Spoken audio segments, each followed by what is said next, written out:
Okay, so hi everyone. I'm Vivian Zuluaga, Papp. I'm a doctoral lecturer in the English department here at City Tech. And this is my amazing science fiction class, at least some of them. The weather has taken out a few, I guess. Well, let me tell you a little bit about this project.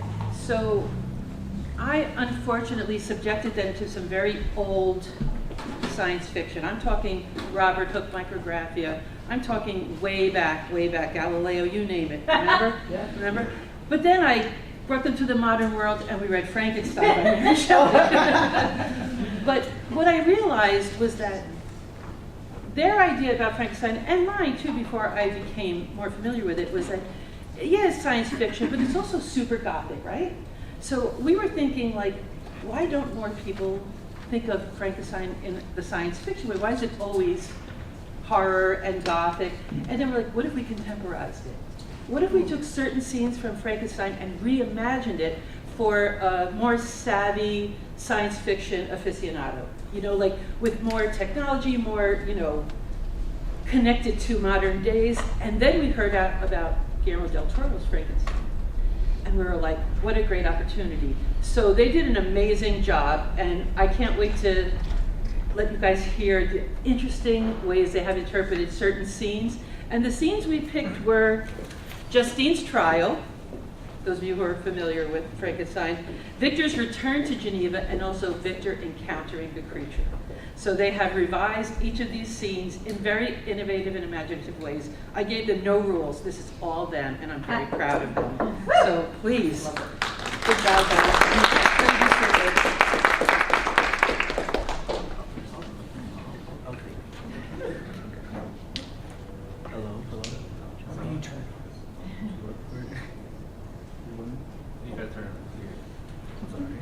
That's okay.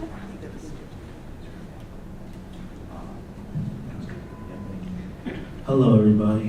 Good afternoon. How are we all doing? Woo! All right, we're all excited. Oh, please to see introduce you. yourselves. Oh, thank you. My name is Zindoga.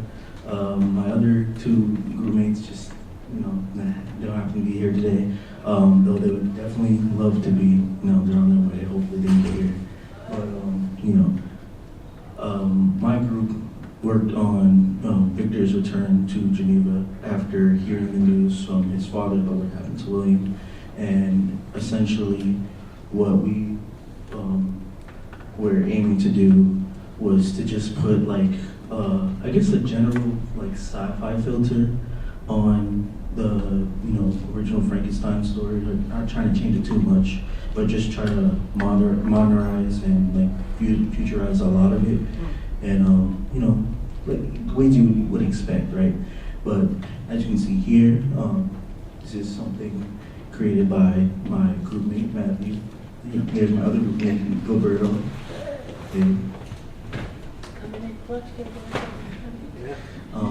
And where the title for this project is Project Frank, right? The code name, right?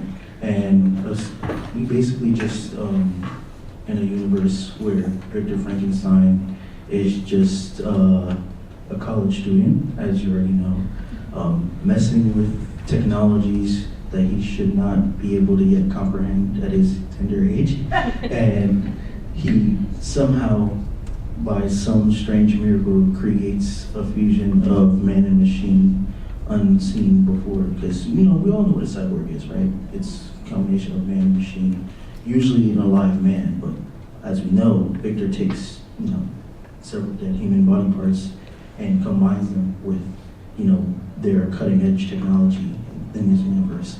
And our story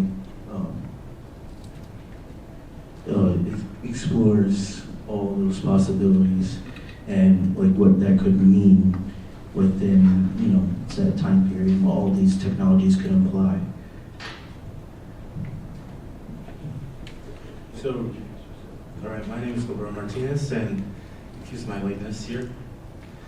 Now, right here behind me on the board is a small excerpt that I've written as part of our adaptation of our version of Frankenstein. And this piece of excerpt is part of a scene where Victor and Henry come back from their trip a week after being away from their campus. So right here, for context, Creature has caused a network outage throughout the small area of South Germany, and it's still affected after a week.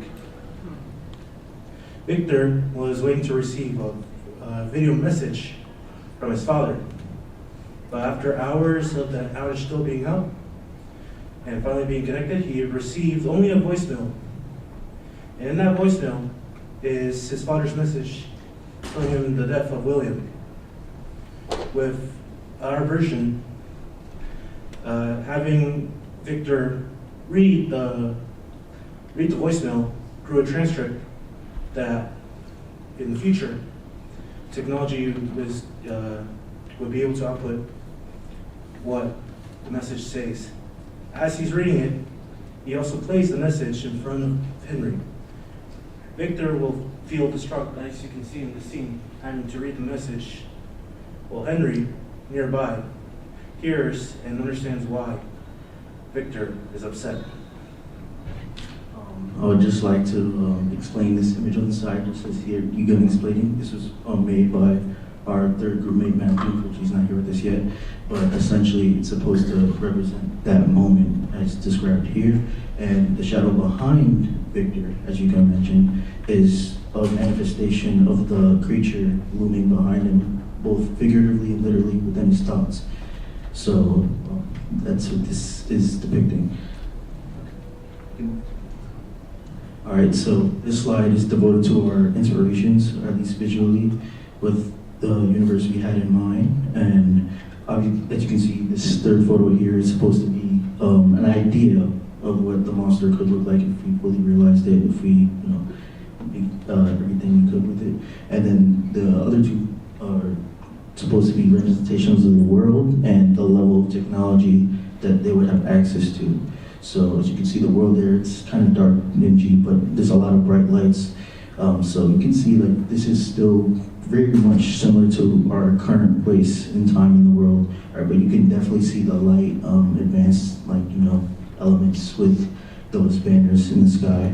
And then you have the second photo here with an X-ray of a human body, and you can see that although a lot of it's familiar, you can tell that it's not exactly human, it's metal. It's very, very advanced technology, but not so much that it looks alien. All right, thank you for your time.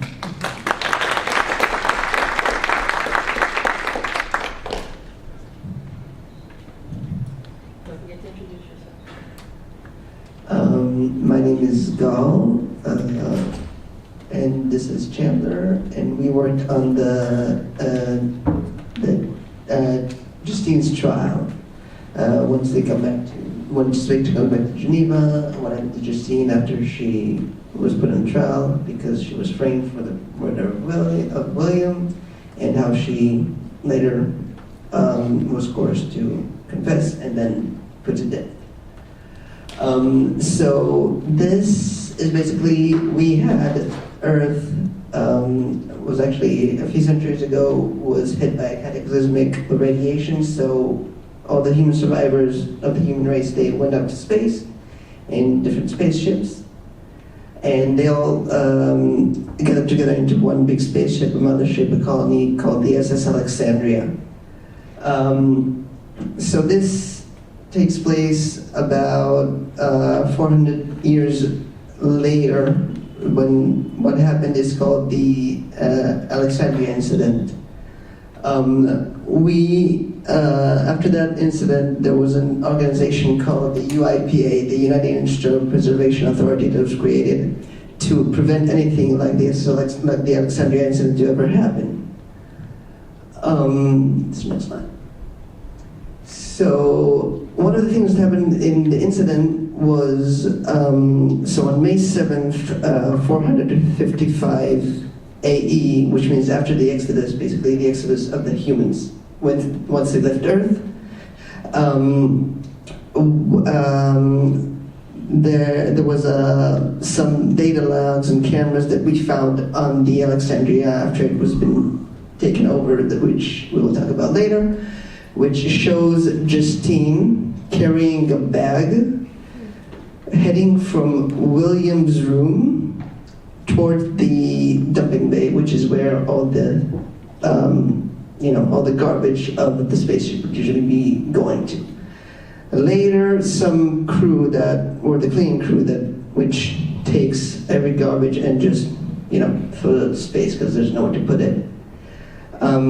They found the same bag with the same description that Justine was seen carrying, with William's body inside of it. So according to all the data logs that we found, all the cameras showing Justine with the same bag, she was put on trial, convicted immediately with those evidence that shows that she's the one who killed William. There's no other way. And then she was just put into an airlock and floated, which is what they would do to execute people during, in a spaceship. Chandler. I was the head of horticulture, formerly.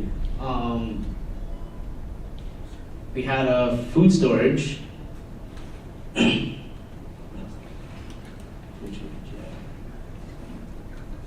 We had too many mouths to feed. I designed multiple different fertilizers and pesticides. After a few months ago, we had mutations of our plantations, contaminations. Some of our water sources got contaminated. It all happened a few months ago when we did our testings of our pesticides and fertilizers. It got into some of our waterways. We prevented some of that from happening, and that's it. So after the contamination of all our food sources and the water, we talked to our scientist, Victor Frankenstein, and we asked him to find a solution for our shortage. What he came up with, though we didn't know it at the time, was I'll call it a blob of flesh, we'll say, as the pictures show, that it had some kind of DNA with lizards and apparently unintentionally some DNA strands from a human, which you could just cut up parts of its flesh and then it would regenerate, and those parts of flesh would be basically a food source that's just infinite food source. And now this blob of flesh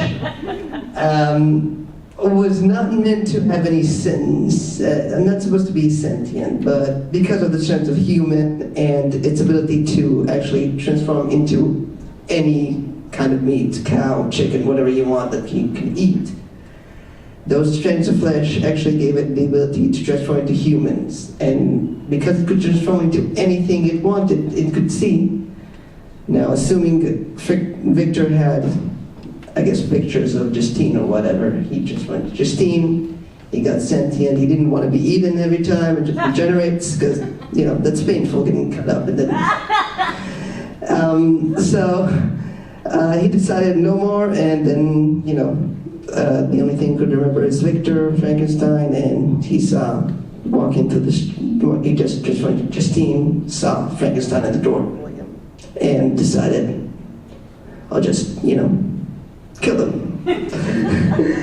And basically after that, as you can see in the middle picture, every time the creature evolved by eating anything it could, or like rats or whatever that it find, or contaminated the plants, and then, eating plants, it could grow and grow until it took over the ship, and that's what happened, basically.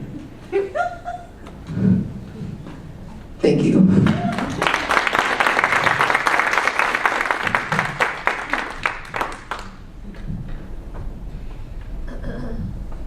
Good afternoon, everyone. I am Kai, my two group mates, Michael and Yudesh. Our version of Frankenstein kind of stems from first, the group project itself was also kind of made in the style of Frankenstein, since we each made our own drafts and then amalgamated parts that we liked. So following that, we decided to put this in a comic format. And the main reason behind that was, well, most of us here probably haven't read a book in a while unless it was tied to a grade.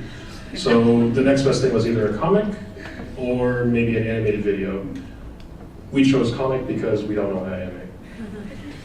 So normally when you think sci-fi, you think something like kind of neon maybe, or like future punk, or like kind of gritty like Warhammer. So Frankenstein wouldn't be like your first on the list. We took that ideology of why sci-fi changed its definition and then made it into something between a mix of far future and modern. So while doing the research, we found that Frankenstein, the story of Frankenstein, was very similar to Ultron from Avengers. So Ultron was basically our main source for this. And we gave it a cyberpunk setting. So in the future, the creature is an AI that tries to take over, and Victor is going after him.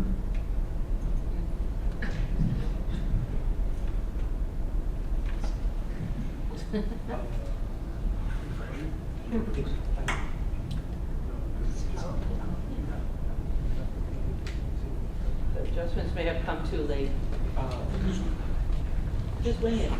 Oh, okay. Right. Right. So, I guess we just leave it there. Okay, so initially the next slide would have covered a comic book that, well, part of a comic book that I actually worked on in regards to this. And the entire premise was that we see, since this is based on pages 65 to 75, where Victor is out in the Alps and he encounters, the creature. The interpretation that we did with this was that Victor is kind of on vacation in this somewhat rundown city in who knows where, and we see Victor walking through the streets, seeming, upset, seeming depressed, akin to the fact that he's reeling from having with the creature. As he's walking, he gets a bit of light in his eyes and he turns to see a store window where there's a almost wall of TVs, and they usually have something random playing, and what they have playing was an interview that Victor gave earlier that year, I guess, before he ended up creating the creature. The dynamic would have been that we would have seen Victor, all cocky, all bombastic, because initially as we see Victor in the comic, you would have seen, he seemed disheveled, he seemed scrawny, weak, and in the interview from months before, we see him definitely a bit healthier, more enthusiastic, and he's almost bragging. And with each line that he brags, there would be a panel that would illustrate a step that he took to create the creature. So like he would be perfect at illustrating some design documents on his table and the schematics. He would be immune to disease, as we see vials and beakers filled with the true ill that the world had to offer. He would have regenerative properties, as we'd see not bloody, but oiled screwdrivers and even a blade. And then the next two would just see Victor, him from a bit afar and then him close up. We don't see what he's looking at, but we see him terrified. And so he's reeling on that, talking about how much of a fool he was, how much of a mistake. And then on the very next few pages, we see something behind him, we hear something say, and yet he looks up, and once he hears that, he takes note of the glass. He looks up bit by bit to see a silhouette behind him. It doesn't look like a traffic light, it doesn't look like a vehicle, and then when he reaches the top of the silhouette, he sees something behind him. And then it comments how it comments how from the shadows that it came from, and then the final panel would be the creature looking down with Victor's own face looking back at him. How funny the monkey's paw curls. So the main reason for that is because we wanted the creature to be a mirror of Victor visually, but also in terms of how he acts and his mannerisms, and that would be expanded upon further at the comic. And the main reason, if you can go back to the first panel, the first page. And the main reason why that is, it's almost based on this quote where, so God created mankind in his own image. In the image of God, he created them. And that would basically be it. He made the creature in his own image, but in his own hubris and ego, he created of the very monster that come to ruin his life. Yeah.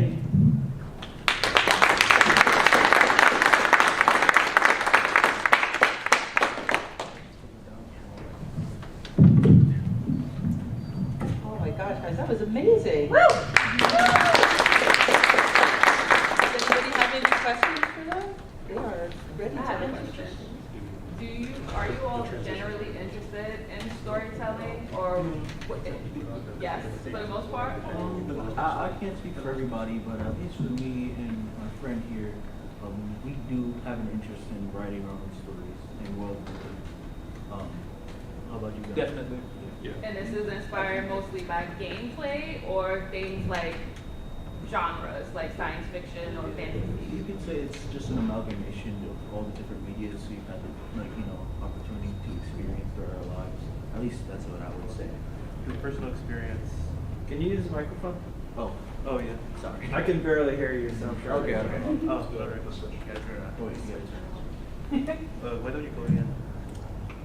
on. Okay. Sorry, let me repeat myself. So essentially what I said is that what I'm assuming what all of our inspirations are for everything we've made thus far is the multiple different types of media we've had the chance to experience throughout our lives, and just being enamored with their worlds and trying to create our own. But what were you saying? I'm just gonna add that and that most stories, like the stories that we read, it's mostly based or we're influenced by the things that happen in our lives, like some key experience, any experience we had in our lives would probably bleed into the story, which makes it more richer. Question over there? Question over here, yeah? Hi, yes, first of all, thank you all for doing this. Frankenstein is one of my favorite novels of all time, so this is a real delight. I was curious, because there is so much, there is so much science fiction and fantasy that finds kind of the original Frankenstein novel as its progenitor. Did you find yourself being, in a sort of recursive way, influenced by works which are in some way derived from Frankenstein in formulating your reinterpretations? Good question. So the story that as an example, the story that I'm writing,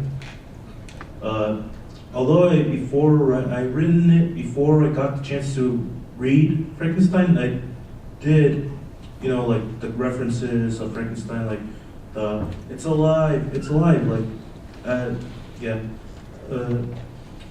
I would say, yeah, most media do influence each other, and yeah.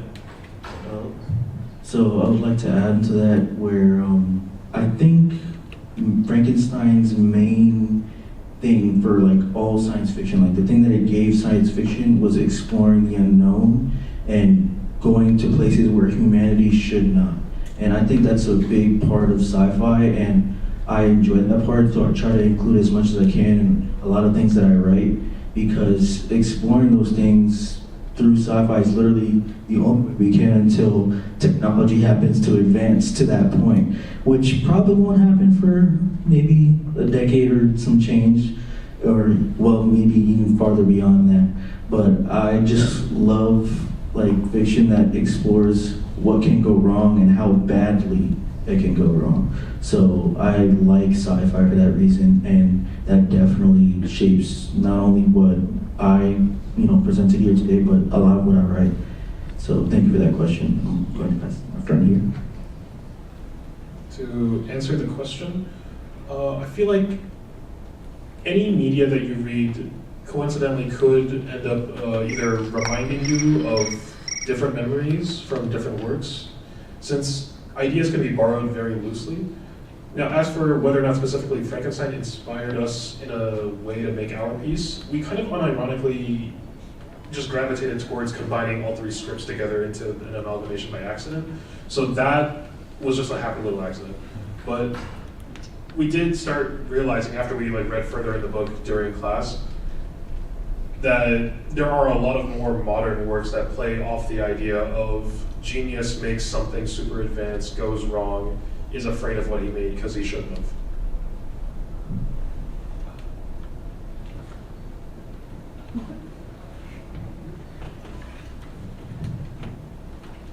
So for us, like the others, we didn't really take inspiration from other interpretations of Frankenstein, but from things we came into contact to, like, I don't know if you guys heard of the SCP Foundation, which is basically just like we have the RUIPA, so the ACP Foundation deals with anomalies in the world and they secure, contain, and protect, which is what they do. And one of those SCPs gave us the idea for the monster.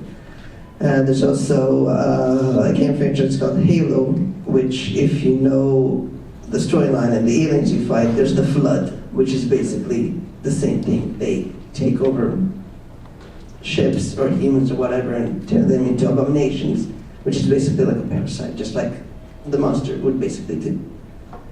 That was basically our inspiration for our story of the monster. Question over there? Yes?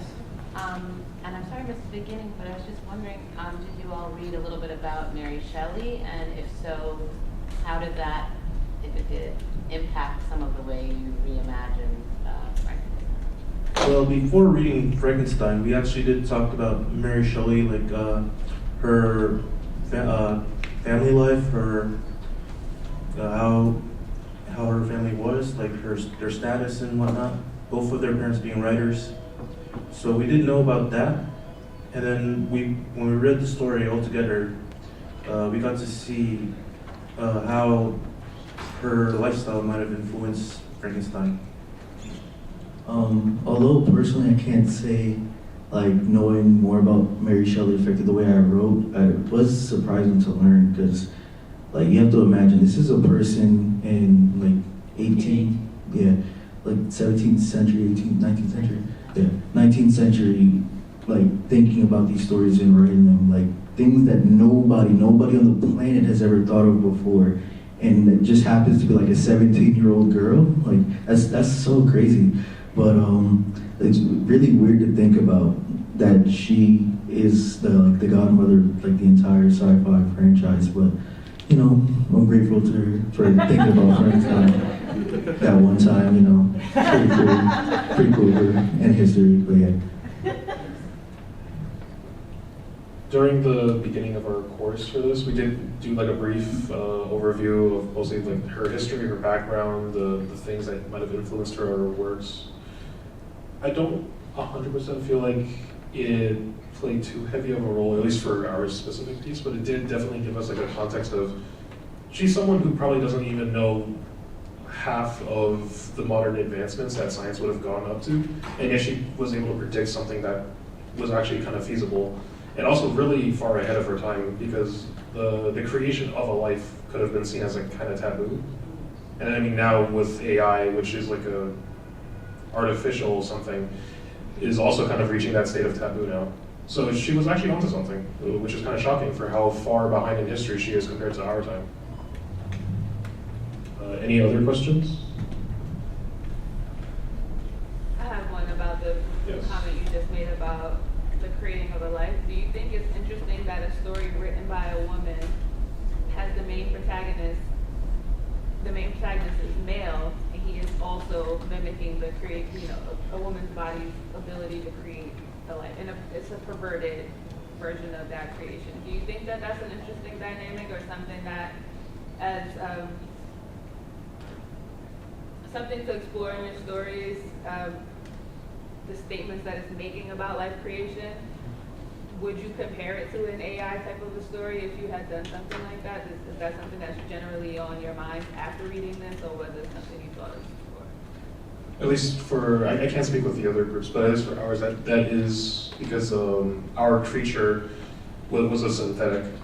So I think, yeah, it does kind of like borderline mimic the, what's the way to put this? Kind of like emulating the human soul, whether or not it should be done instead of can you do it. Yeah, I do think the idea of juxtaposing, like, the natural creation of a life, concerning a mother, right, and, supporting a fetus and then eventually a child with, Victor's process is actually a very interesting idea that could lead to some interesting storytelling if fully explored and realized. And shoot, if I had the opportunity to delve with that, I wouldn't even mind. But, like that really does sound like an interesting thing to include in a Frankenstein story, whether it be like a reboot or whatever piece of media that ends up in, whether it be like the main focus or just like a side idea. Like I think that actually has merit and should be explored in the future. Any other questions? Yeah. Yeah. So. You guys are becoming science fiction experts. So what I was going to ask you all to do is how about each of you give us, the audience, your recommendation. It could be a science fiction story, it could be a video game, a board game, a movie. What is your recommendation that everybody here ought to take a look at? Okay. Since I have the mic, I'll go first. But if I had to recommend one or a few pieces of media, if you aren't already aware of it, and if you couldn't tell by the images that I, had on my part of the slides, the cyberpunk universe is a very, very, very interesting take on what would happen to the world had, advanced technology be created earlier in point in time. So it very closely imitates real life and a lot of geopolitical, things that exist today, and it explores what would happen if companies were able to just run wild, as if they aren't already, but it's a very interesting dark future because I like how utterly terrifying it is, or dislike how utterly terrifying it is that we're getting closer to that reality, but without all the fun stuff. So it's something that I've been spending my time studying, or just hobbies around. I'm actually writing my own works, being so inspired by that type of fiction, and I think that would be my number one recommendation. If I have any, I'll let you know. So, my recommendation is, although it's a small part of the story that's in, I would say that there's a lot of correlation with Frankenstein when you watch the Cell arc in Dragon Ball Z. Time travel, yeah, it's there, but the villain of the arc Cell is something created by a mad scientist to get revenge on the heroes, the main characters. And the bad timelines that we see, the world destroyed, kind of correlates to, what Victor felt. After all, he lost most of his family in Frankenstein, and most of the world was destroyed in different timelines. So yeah, that's my recommendation. So Cell arc in Dragon Ball Z, which is something I'm very inspired by. So like I mentioned for what our inspiration was, the SCP Foundation, if you're curious, look that up, or the Halo franchise, mostly the games, because whatever the shows or movies did, just completely, don't watch it. Play the games. There's like 6 games out by now. I don't know, I fell after the 4th one, I just stopped following, but like, just look at the games there, it's like very highly sci-fi in space, aliens, technology that shouldn't exist or doesn't exist, or stuff that happened, how the main character was actually made. The game was made by Microsoft. If you know, a few years back they made an AI named Cortana, which is actually the AI in the game, which is basically, I think, what it's based on. That's why it's called Cortana. So just check out the game, highly recommend it, played it multiple times. Just, that's what I have.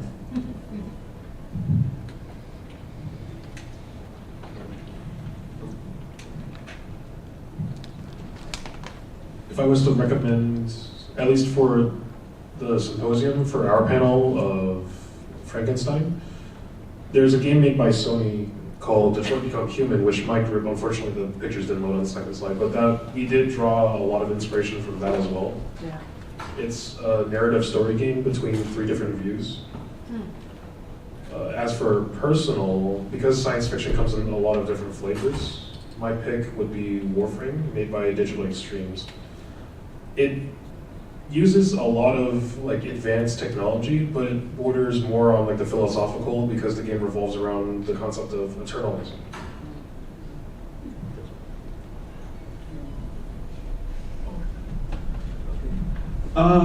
If I had to pick a bit of media that I could say, I wouldn't necessarily say that this is science fiction. It's a really big stretch to say this, but there's this one indie cartoon that goes by the name of The Amazing Digital Circus. The entire premise of it is that you have around like 6 or 8 like real people who are basically stuck inside of a video game or like a virtual experience, and then you have this like artificial like ringmaster or like an adventure guy who basically just like directs them on adventures.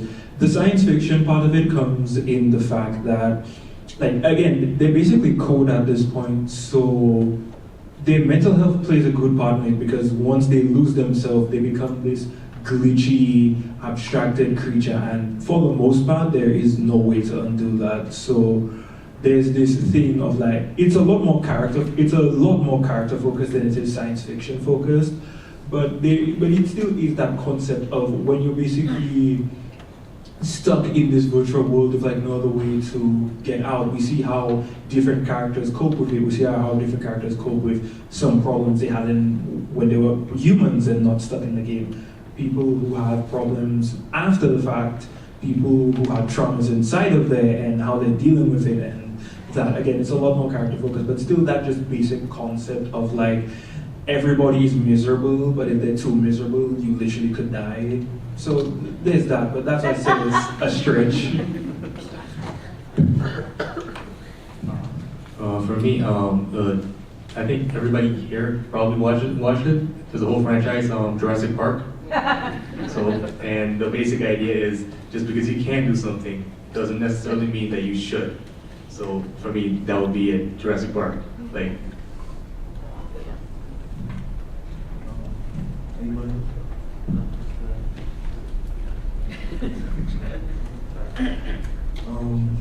Yeah. Any other questions? No? Anyway.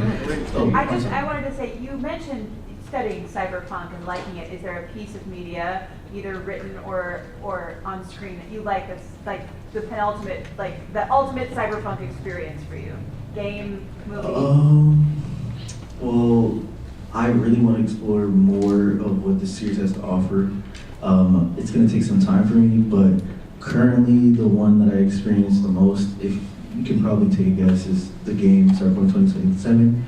But I know that there's tabletop RPGs that predate that series, and the creator Mike Pondsmith has been writing books and different like one-off series.